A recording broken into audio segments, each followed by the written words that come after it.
The mental patients, because I see them come in here, they just seem like they're lost to the world. They don't know where they're coming or going or what to do. Since I was elected as President of the United States, the best time they could get me would be in a place like this, because they can't go any further. No one knows how many mentally ill people live in the Burnside district. There are places you can always find some. The Bridgeport, Biltmore, Arlington, and Athens hotels house them. Coincidentally, all four are operated by the same person, Wilma Robertson, formerly a well-known boarding house operator, now a well-known hotel operator, whose facilities seem to attract mental patients with little money because the rooms are cheap. But there are horror stories to tell about these hotels, like one mental patient named Helena who was reportedly robbed and raped here at the Bridgeport. Another, Hortensia, was a rape victim at the Arlington, and Bruce was beaten. Geneva says she was a rape victim too, also at the Bridgeport, and someone stole all of her belongings. There are more reports of Social Security and welfare checks disappearing and employees claiming they were cheated out of pay and receiving no W-2 forms for filing income tax. There will be more about Robertson's operation later in these reports, but tonight you'll see the world of the mentally ill on Burnside largely through this man's eyes. For 9 days and 9 nights, he posed as Jeff Anderson, a fictitious mental patient living in the Bridgeport Hotel on Portland's Burnside district. He made friends with the insane, ate with them, socialized with them. 15 former Dammasch patients live here during his stay. Their experiences were his. Some of the people that have been there a long time have piled up a lot of garbage, old food, newspapers, you know, good environment for the cockroaches. That's why they live around there. Some of the rooms are a terrible mess, and the hotel doesn't clean the rooms at all. That's the responsibility of whoever lives there. There are some people here, like Jeff, who manage to wage a war against the filth. They catch the cockroaches and straighten their own rooms.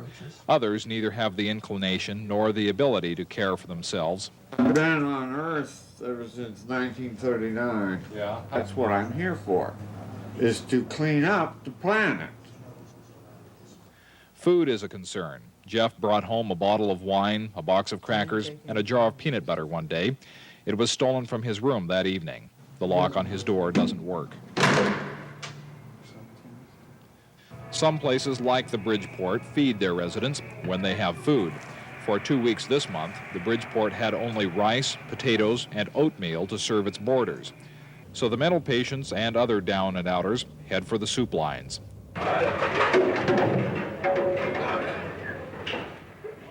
Blanchet House serves hundreds of hot meals a week for no fee, and the patrons don't even have to sit through a sermon to get fed. The operators say if they weren't here, many of the mentally ill would starve. I see them come in here, they just seem like they're lost to the world. They don't know where they're coming or going or what to do. You have to treat them just like a mother would treat a child, you know, a 4 or 5-year-old child. You got to sit there and show them how to eat and the whole shot. People that far gone come in here? That's right. Why aren't they eating somewhere else? Nobody else wants to take care of them. This is the last resort. If they can't get a meal here or like one of these establishments, they'll go hungry.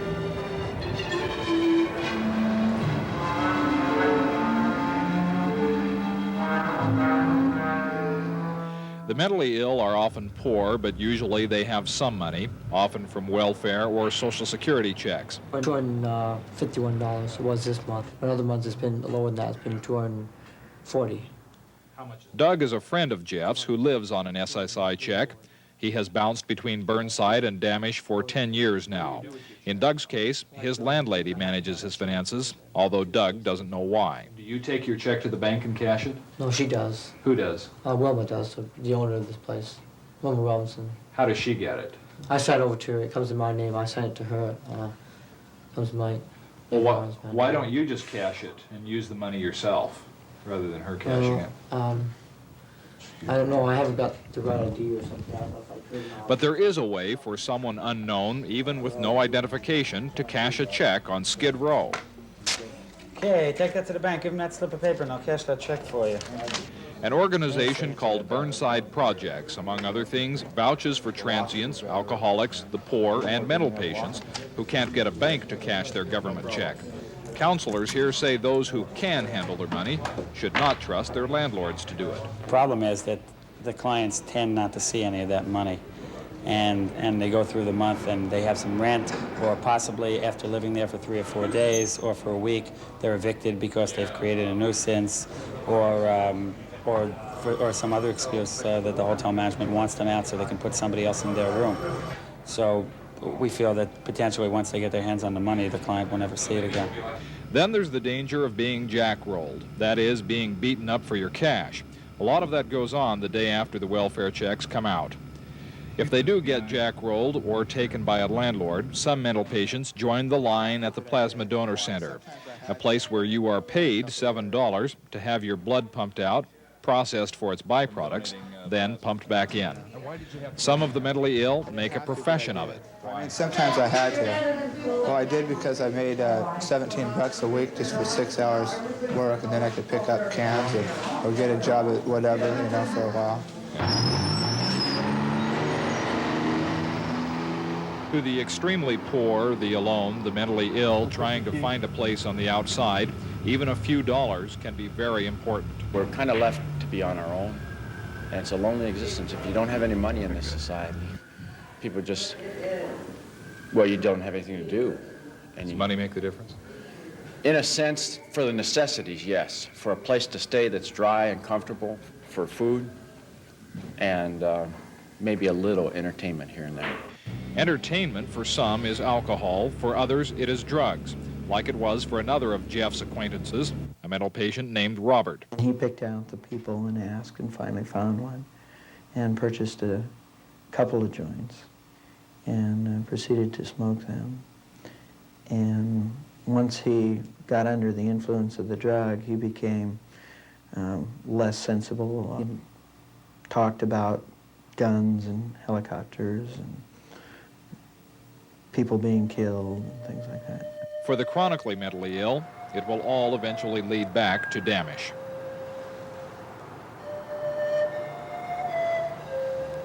I remember walking down sidewalks and getting angry over anything because I didn't belong, I didn't fit. All my memories were hospital memories, and it's really a low feeling.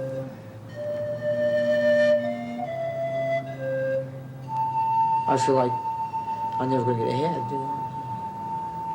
Living in this place for such a long time, you feel like there's nothing but this place. You know?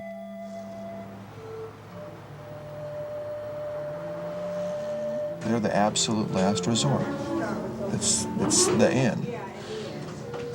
Nobody feels good about sending somebody out to those kind of places. So why then does Dammasch continue to refer people to this area? Does anyone follow up with them once they're here? Those questions are supposed to be answered in a process called case management. That process begins at Dammasch, and tomorrow we'll take you there.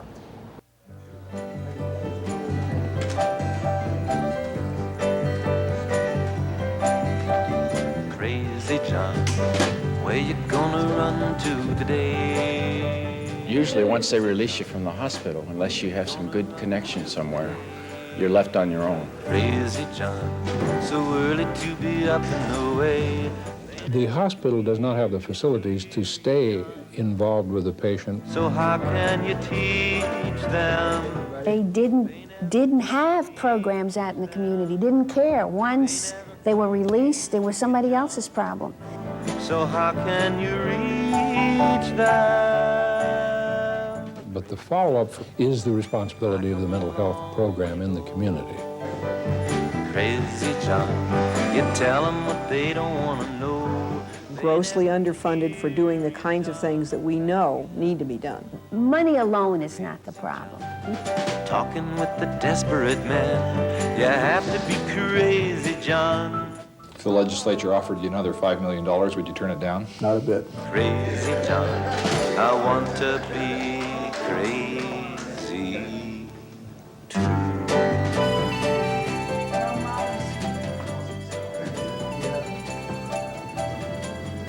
It is reduced at times to weighing dollars against human suffering.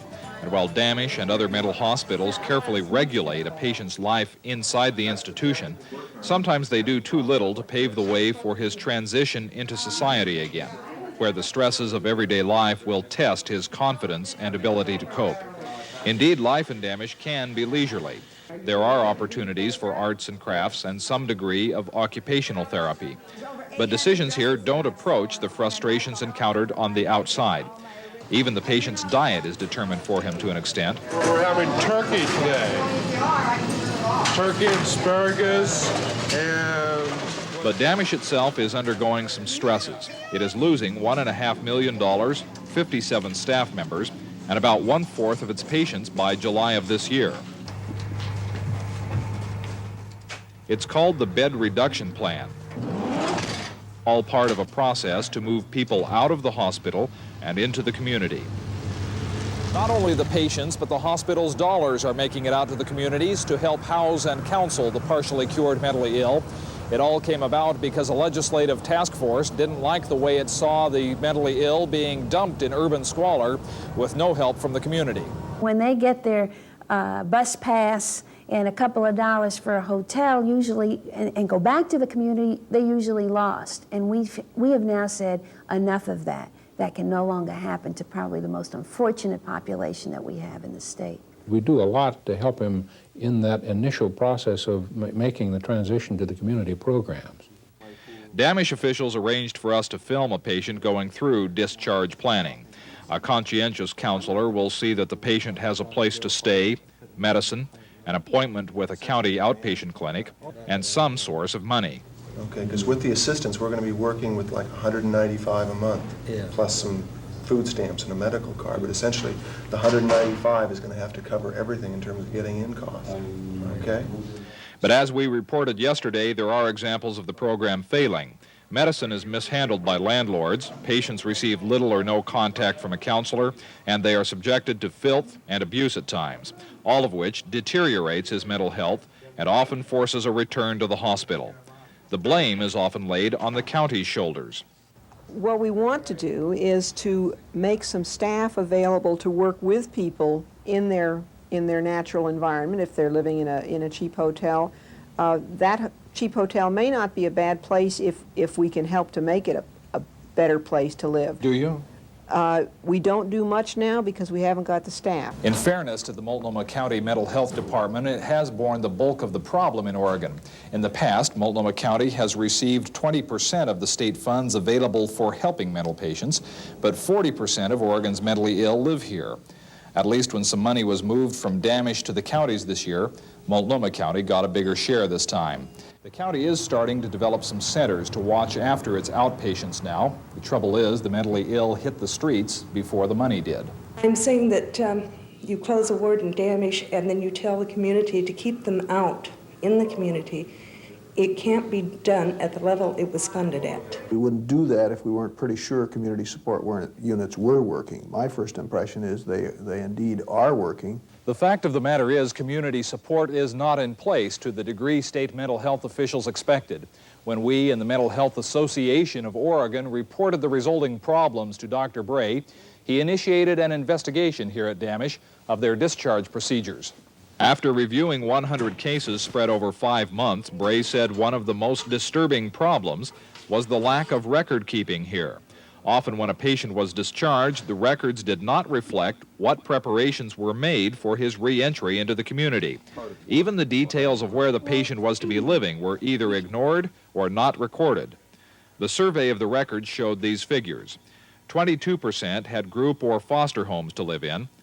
24% had semi-independent or board and room arrangements. 1% chose hotels. But in 53% of the files, the type of housing was not specified or there was no record of where the patient went. So while the system is moving patients out of the institution, in many cases they are left in poor living arrangements with inadequate community resources to prevent a return to the hospital. But if the system does not work this time, there is still another last resort. We think it's a viable concept. There's risk involved. There is a mechanism built so that we can retreat from it and put the money back in the hospitals? I have to somehow sit back and hope that what we've created in the legislature with the help of the state and the counties will be successful. That's the only way some of us can keep going. If we don't, then, you know, you give up. I hope we won't be too disappointed. Crazy John, where you gonna run to today? Some will run into downtown Portland with its cheap hotels and boarding houses. And it's there where some mental patients may fall into the hands of those who could take advantage of them. Crazy John, can I come along when you go?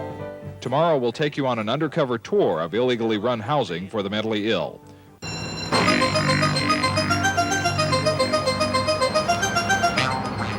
Fred Stickert, when I took it, we brought it all up to code. We spent $40,000 there, improved it, and we're starting to improve it some more. We have a guard who walks the hall every 45 minutes, all night long. We have to do this. Yeah, truck 5 is starting in the Everett Street, and engine 3 is going to give the hand. It's going to take at least 2 crews. Okay, I'll be down there. Last week, one of Wilma Robertson's hotels, the Biltmore, caught fire. It wasn't the night guard who discovered the blaze, nor was there a fire alarm system to alert the tenants. It was a resident who smelled smoke. Everybody got out okay? Yeah, all except for one person. What happened? He got woke up by water. For several years, fire and health officials have been after Wilma Robertson to bring her boarding homes up to code. Now they are probing into the condition of her hotels. Channel 2 News took a close-up look at them, too, using an undercover investigator posing as a mental patient, Jeff Anderson. He lived in the Bridgeport for 9 days and nights. Anderson assumed the character of an insane man because it is the mentally ill who are the most vulnerable here. Among other things, they are vulnerable to themselves. The hotel is already dirty, but some tenants simply aren't capable of keeping a foul room from getting worse. My main ambition in life is for John F. Kennedy and I to get together, see. MYRON's room and others like it are breeding grounds for cockroaches.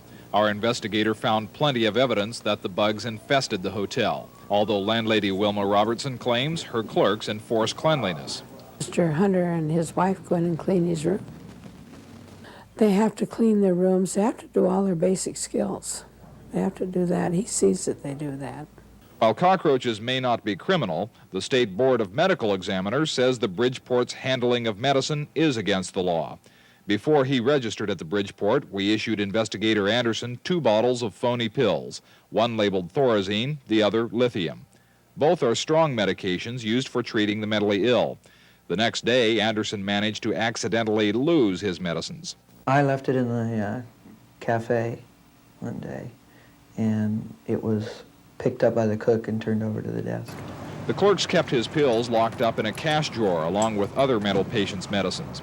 Jeff was able to get to his pills when he asked for them, but at least one clerk was in the habit of dispensing medical advice with the drugs. Colleen had instructed one of them to not worry about taking their medicine, that they didn't have to take it unless they felt they needed it. And then she turned to me and said, "That goes for you too, Jeff, that you don't have to take it every day, just whenever you feel like you need it." That was orders from the boss. The boss, Jeff learned, was none other than Wilma Robertson. Is there any kind of record keeping of how the medication is dispensed? There's a sheet kept on a daily basis of what was monitored. Not so, as we learned during a recent conversation with the Bridgeport night clerk. Is there a chart where it's kept track of? Well, I know most of the people. So it isn't actually written down or anything? And a former Bridgeport clerk says all those doing the monitoring when he was there were active alcoholics, including himself. Drinking, or did I have booze? Yeah, I was drinking, but I was not drunk, to my knowledge. I was not drunk. I can remember giving it out, no. What happens to medication if a patient leaves, takes off, or just leaves medicine behind? What happens to the medicine? It's thrown away, flushed down the toilet, to be exact. Is it ever used for other patients that run out? No. But when another investigator called Robertson asking about medicine, this was the answer given. Who gives out medicine? I have to buy medicine for people every week. Sometimes a person leaves without their medicine, and we are able to sell this to people who run out. Reselling such drugs, say authorities, is against the law. And state officials, too, say such an operation is illegal when it provides services to the mentally ill without being licensed as a group home. Robertson's hotels are not licensed. Officials are also probing into how Robertson handles the finances of some of her tenants. The Secret Service, which investigates the theft of some government checks, has questioned Robertson. The landlady does have a system for handling the checks of some of her residents. Certain people, their checks be put aside, put in a cash drawer and hold for WILMA. Who did that? I did, the clerk on the desk. That I was told to do this, and I'd take these checks and put them aside on the desk and put them in the cash drawer. When she came in, I'd hand her the checks. Clerk sets up an account for them and gives them $1 a day, which they sign for at the desk, or $2 or $3, whatever their financial status is. They got it sometimes. They'd go up and ask for money and be told, well, I don't have any money yet. Or I don't have any money for you today, I'll give you $4 tomorrow. But I never saw more than $2 given out. Some residents, sane ones like Harry Hoadley, didn't like the financial arrangements, so he moved out of the Biltmore to another hotel. Well, Harry, what do you think about this one? A little smaller, but it's sure a lot nicer. You ought to see none of them. Hoadley, it seems, was shortchanged for over $3,000 when a Social Security check for that amount, mailed to the Biltmore Hotel, never got to his hands. A photocopy from the Treasury Department shows 2 signatures on the back, one of them a forgery of Hoadley's name. It isn't my signature. Somebody wrote my name there, but it definitely not mine. I couldn't sign it that way with my feet. The one clue on the check is the second signature, Carroll M. Rold. Tracing his forwarding addresses from several landlords, we found Mr. Rold at a Northeast apartment. He claims a friend named Jim brought the Hoadley check to him, saying a 19-year-old girl wanted it cashed for her father. Well, I just took the money back and got Jim, And did he pay you? Yeah, he paid me $150, and he paid her. Jim, as it turns out, lives here too, but his story varies from Rold's. I didn't give you the check. Oh, I thought you did. No, I sure did not give you the check. Who it was then? I couldn't tell you who did give it to me. She gave him the check, and then she gave him $150 for it. I didn't get anything out of it. Who signed the Harry Hoadley signature on that? I have no idea. Rold and Bliss agreed to give us handwriting samples, and when we had an expert compare their signatures of Harry R. Hoadley with the writing on the check, the evidence was conclusive. Jim Bliss had forged Hoadley's signature on the check. He would not tell us, however, how a check mailed to the Biltmore Hotel came into his hands. As for Hoadley himself, it took 9 months and the help of Senator Mark Hatfield to get his $3,000 reimbursed by the Treasury Department. The Secret Service is currently investigating the theft. But if life on Burnside is that complex for the mentally healthy, what kind of impact does it have on the ill? I think it has a tremendous impact, and that's why one of the major focuses of community support is where's the person living? Do they have really a safe, sanitary place to live? One wonders whether there is such a place for a mentally ill person living on only a few $100s a month. In fact, there are a few of them, and this is one. We found the people living here are pretty happy about their situation. Tomorrow you'll get to meet them and see their unusual home.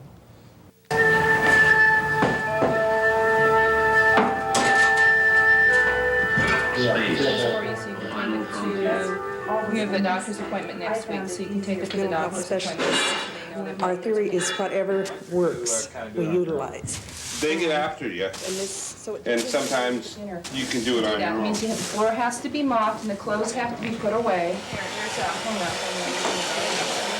Why don't you go around the edges and get these lumps out here like that, so we get it all in. And get the bottom too. The Rita Owens group home is not run by Rita Owens. Her daughter, Mary Liebold, took over after Rita retired. Mary has transformed what was a refuge for the mentally disturbed into a home. The residents are, for all intents and purposes, members of a family, expected to carry out household chores. Everything from preparing dinner to keeping rooms clean. The goal is not to learn to make a good life here, but ultimately to move out on your own. Hopefully, the job placement service can put me into a paying position, and therefore I'll be able to maintain the job, pay taxes, have myself in a situation where I'll be working, having an apartment, and stuff like that. Bob's doing okay, but like other residents, he learned the hard way to live by the rules here. There is a demerit system for things like Bob's bad habit of leaving his sunglasses where they don't belong. So Benicia here is going to buy me 10 points again for the second time. Sunglasses again? Second time Why don't I in just 2 bust hours. those Why up? don't you either wear them on your head, put them in your pocket, or keep them in your room? Okay, so I'm going to have to find you on a point card. Depending on how many merits or demerits accrued, the residents here can make certain purchases. But they also have a chance to spend their own money. Like in some Burnside hotels, these tenants sign their checks over to their landlady. Unlike such hotels, Mary Liebold teaches her boarders to record their own budgets. So your balance that I owe you is zero, right? And I just signed my own. Okay. Do you understand what you just did, Dallas? Just wrote down that you received the check from me, right? I understand it. Yeah. And unlike the hotels, the Rita Owens Group Home is licensed by the state, and its books are audited. In fact, it is the only licensed group home in Multnomah County.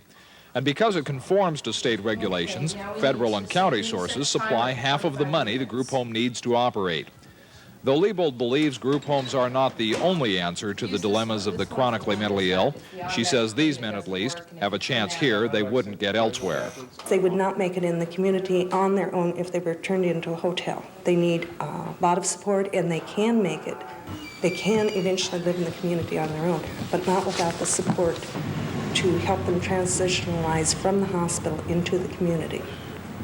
But even those living in group homes don't have all their needs met. Some of Mary Liebold's tenants board Bus 53 here to get around town and to get to a place called Club 53, named after the bus its members often ride.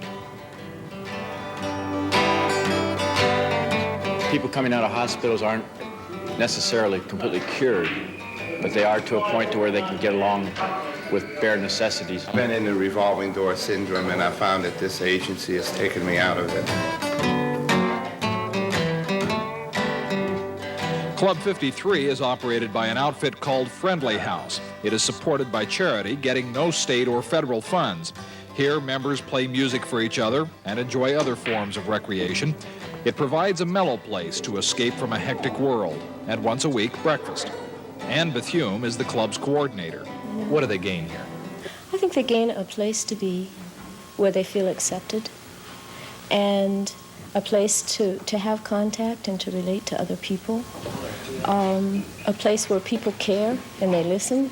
Our purpose for being here is to help people stay out of the hospital. And so if we do that, then we consider ourselves successful. One of the successes at Club 53, a graduate of sorts, is Ken Pendergraft. He was in and out of mental hospitals 33 times over 12 years, but for 3 years now, he has been on the outside, spending most of his time as a volunteer here at Club 53. His understanding of himself and the system he has been in is exceptionally clear for a former chronic mental patient. A lot of people can function when they're mentally ill if they just get a little support, you know. But usually once they release you from the hospital, unless you have some good connection somewhere, you're left on your own. People go back to the hospital after getting released. Why? Because they want to? Society isn't receptive to them. They don't fit. They're a little strange. They comb their hair a little different way. They laugh when they shouldn't laugh, or something like that, you know. We need more understanding.